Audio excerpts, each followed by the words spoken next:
ओम श्री गुरुवे नमः।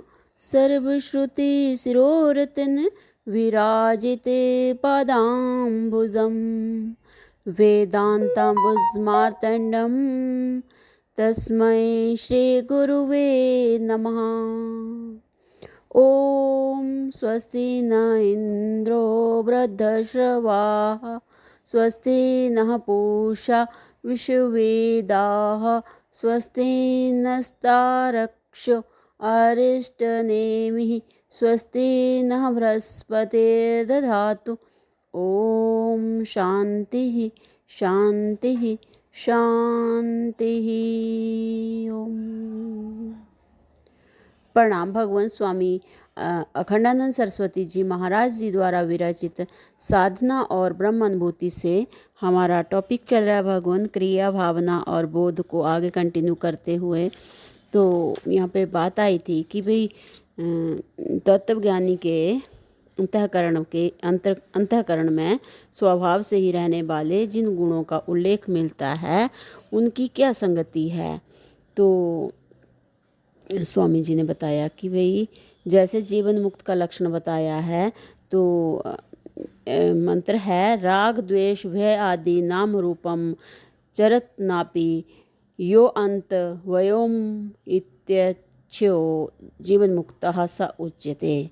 उसे जीवन मुक्त कहते हैं जो राग द्वेष भय आदि के अनुरूप व्यवहार करने पर भी अंतःकरण में आकाश के समान निर्मल रहता है। उसके अंतःकरण की निर्मलता दूसरे जान ही नहीं सकते। जिसकी श्रद्धा होगी वह उसके आचरण को लीला कहेगा, जो अश्रद्धालु होगा वह उसे पतन का हेतु कहेगा। वास्तव में जिज्ञासु की केंद्रीभूत श्रद्धा ही महापुरुष है। महापुरुषों के लक्षण। जिज्ञासु की केंद्रीभूत श्रद्धा ही महापुरुष है। महापुरुष के लक्षण श्रद्धा भेद्य हैं।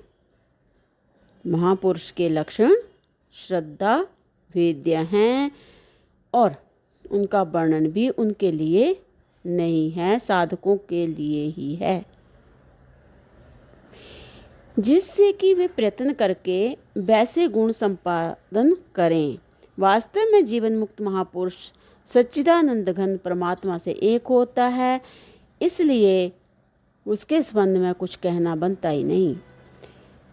वह स्वयं ही स्थूल और सूक्ष्म शरीर के ऊपर उठने की प्रेरणा करता है, इसलिए उसका लक्षण स्थूल सूक्ष्म शरीर के अंदर आबद्ध नहीं होता। वह समस्त क्रियाओं और भावनाओं से ऊपर होता है। वह समस्त क्रियाओं और भावनाओं से ऊपर होता है। पहले यह बात कही गई थी कि भावना और बोध दोनों से ही कर्तृत्व अभिमान की निवृत्ति होती है और दोनों का ही फल एक है। परंतु इस निरूपण से ऐसा मालूम पड़ता है कि बोध सत्य और भावना एक वृत्ति मात्र है। इसमें कोई आपत्ति की बात नहीं है, क्योंकि भावना दो प्रकार की होती है, एक तो बोध सिद्ध वस्तु के अनुकूल और दूसरी प्रतिकूल। सिद्ध वस्तु के प्रतिकूल भावना अनर्थ का हेतु है, और परंतु जो भावना ज्ञान न होने पर भी ज्ञान सिद्ध वस्तु के अनुकूल है वह ज्ञान के समान है। उदाहरणार्थ ज्ञान से यह सिद्ध है कि विज्ञान आनंद घन परमात्मा के अतिरिक्त और कोई दूसरी वस्तु नहीं है, सब परमात्मा ही है। ऐसी वस्तु स्थिति का ज्ञान और निश्चय न होने पर भी यदि कहीं परमात्मा की भावना होती है तो वह सत्यत्व की भावना होने के कारण ज्ञान अनुकूल ही है। एक बार फिर से ले रहे हैं भगवान स्वामी जी बता रहे हैं कि ज्ञान से यह सिद्ध है कि विज्ञान आनंद घन परमात्मा के अतिरिक्त और कोई वस्तु नहीं है, सब परमात्मा ही है। ऐसी वस्तु स्थिति का ज्ञान और निश्चय न होने पर भी यदि कहीं परमात्मा की भावना होती है तो वह सत्यत्व की भावना होने के कारण ज्ञान अनुकूल ही है। उस एक वस्तु में परमात्मा की भावना दृढ़ होने पर उसका स्वरूप अनंत हो जाएगा।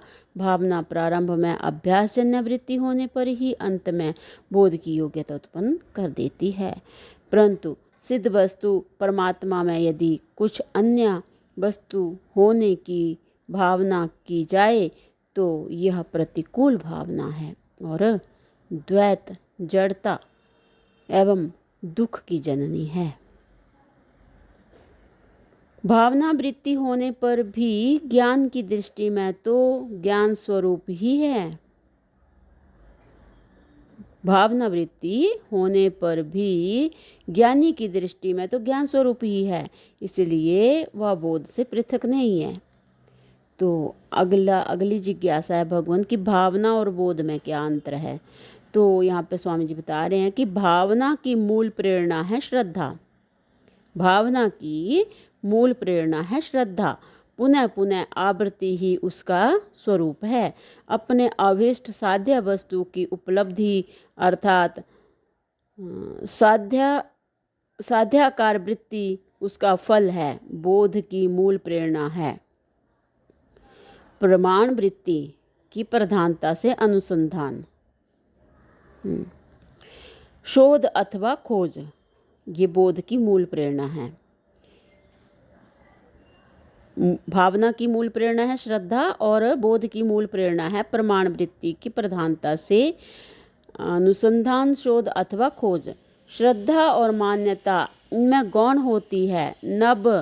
नब उन्मेषण शालिनी प्रतिभा इसमें काम करती रहती है, इसलिए आवृत्ति भी इसमें गौण हो जाती है।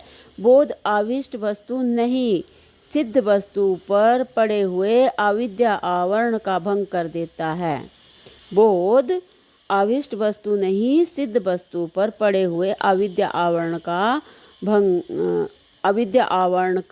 भंग कर देता है। भावना कर्ता के अधीन होती है, वह चाहे करे ना करे, उल्टी करे, वह स्वतंत्र है। परंतु बोध कृतितंत्र नहीं है, वस्तुतंत्र है। अर्थात उसमें कर्ता की मनमानी नहीं चलती। वस्तु का जैसा स्वरूप होता है वैसे ही बोध होता है। बोध के करने ना करने या बदलने में कर्ता का कोई स्वतंत्र नहीं है। भावना से कृतित्व अभिमानी की शांति होती है।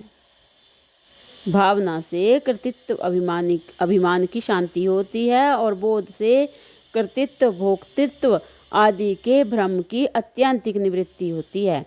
इसलिए साधन की दृष्टि से भावना और बोध में बहुत अंतर है, परंतु बोधवान पुरुष की दृष्टि से अपने बोध स्वरूप प्रत्यक्ष चैतन्य अभिन्न है। परंतु बोधवान पुरुष की दृष्टि से अपने बोध स्वरूप प्रत्यक्ष चैतन्य अभिन्न ब्रह्म के अतिरिक्त दूसरी वस्तु न होने के कारण अखंडार्थ भावना और अखंडार्थ बोध दोनों ही अपने स्वरूप हैं। परमार्थतः कोई भेद नहीं है।